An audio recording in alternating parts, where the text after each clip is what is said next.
Hey friends, welcome back to She's At It Again. My name's Tanya. If you're new to our channel, I'm going to make some Italian sausage for a recipe that I'm about to make the dish for this evening, but I want you to come with me because I don't think I've ever done this before. I've made bulk pork sausage and it's fabulous in that when you buy it from the store, there's all this grease and a little bit of sausage, but with the recipe that I give you, for some reason, there's really not that much fat on this thing. It's mostly sausage and it's phenomenal. The taste is off the charts, no MSG in it, no preservatives. You can make it into patties, you can freeze it ahead of time, cook it ahead of time, whatever you want. But we're going to turn our sausage into Italian sausage for this recipe, so go with me as we do that.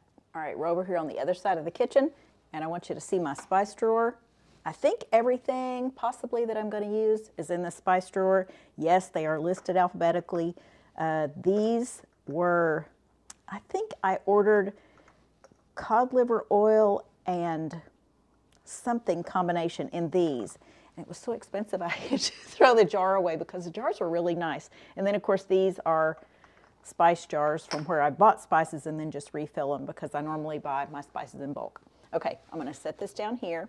And the reason is I'm going to put the bowl here so you can see what I'm adding in the bowl. You don't need to see my face for this. All right, we're going to start out with 2 teaspoons of ground sage.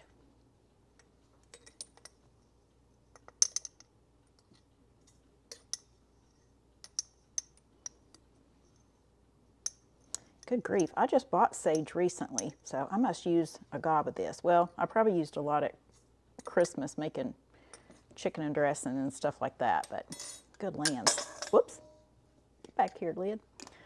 I think this jar was about 2/3 of the way full, if not more than that, when I started out. So I must have used just an immense amount of sage over the holidays. Okay, a teaspoon of salt. Let me get that out from over here. That's the one thing I don't keep in the drawer just because I use it almost every day. And I need too big of a container for it. So 1 teaspoon of salt. I need 1/2 teaspoon of black pepper. And I don't think I have any already ground, so we're just going to grind this up. Okay, obviously I'm just eyeballing that. But if you like a lot of pepper, add more. If you don't like that much pepper, then don't add that much. 1/2 teaspoon of marjoram. My homemade label. So 1/2 teaspoon. Let's see, I got my 1/2 teaspoon here.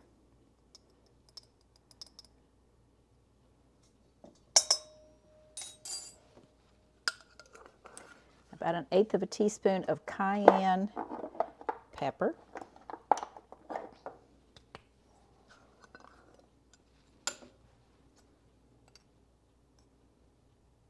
So a tiny bit of that, not a whole lot.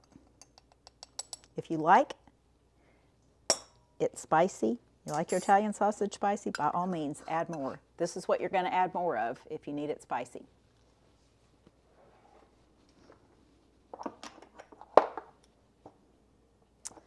Let's see, where are my chili flakes? Right there.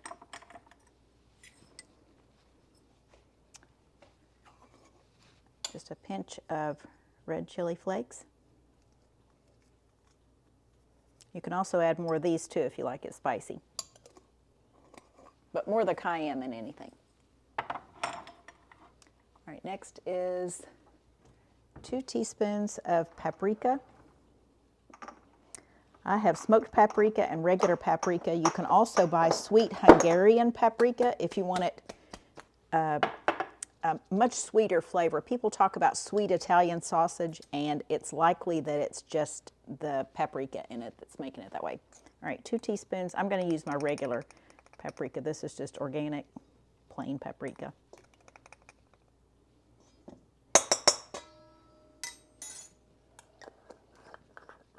And then the final thing, which is what I think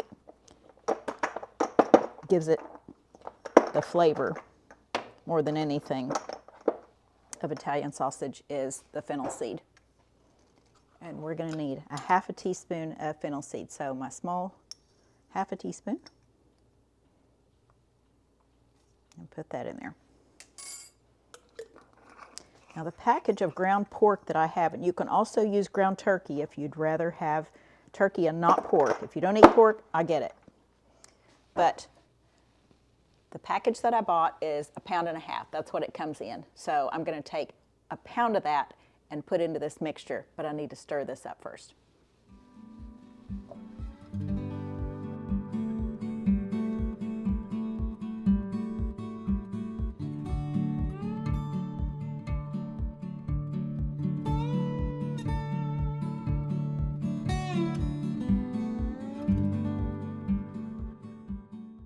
All right, let's go add our pork to it.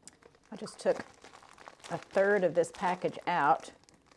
This is going to go in the refrigerator. This is still a little bit frozen on the inside, and I'm going to save this for a recipe that I'll do probably tomorrow.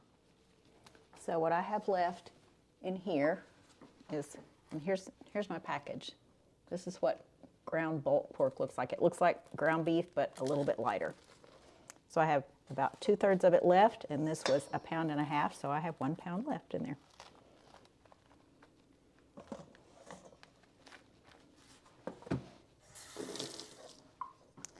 We're just going to give this a stir. And like I said, this is a little bit still frozen because I thawed it out earlier today, but it's not quite thawed out all the way.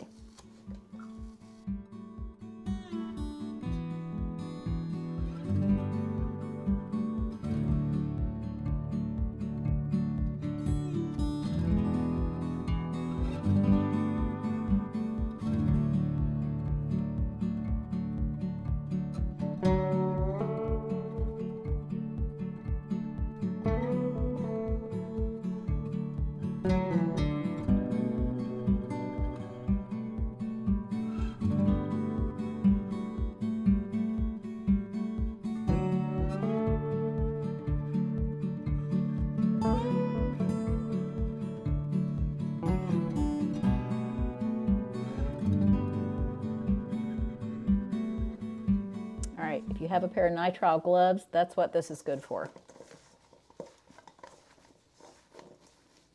The fact that it's so cold and the fact that it's fresh meat that's not been cooked, all the more reason to use something protective on your hands. If you don't have nitrile gloves, those little disposable gloves are great, or just a zip top bag, stick your hands in there.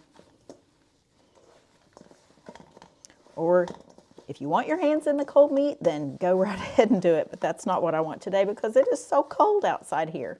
It's like in the 20s, I believe, which those of you in the states that are getting the blizzard are probably going, lady, that is nothing. But I get it. I've been colder than that before, but older and colder just makes it colder. Okay, I'm not too worried about getting this completely mixed into the meat with the spices. I just wanted it to be pretty evenly distributed, but I'm going to be cooking this for the recipe, so it will eventually get all cooked anyway. Okay, so this is 1 pound of Italian sausage right here. Pretty easy, huh? And you probably have the ingredients at home and you didn't even know it. So next time you're tempted to go to the store and run and get some Italian sausage, get the ground pork and make your own. And you will thank me for it later. I promise it's going to be better. Thanks for joining us, and we look forward to sharing something again with you real soon. Recipe that this is going to go in will be probably in the next few days. See ya.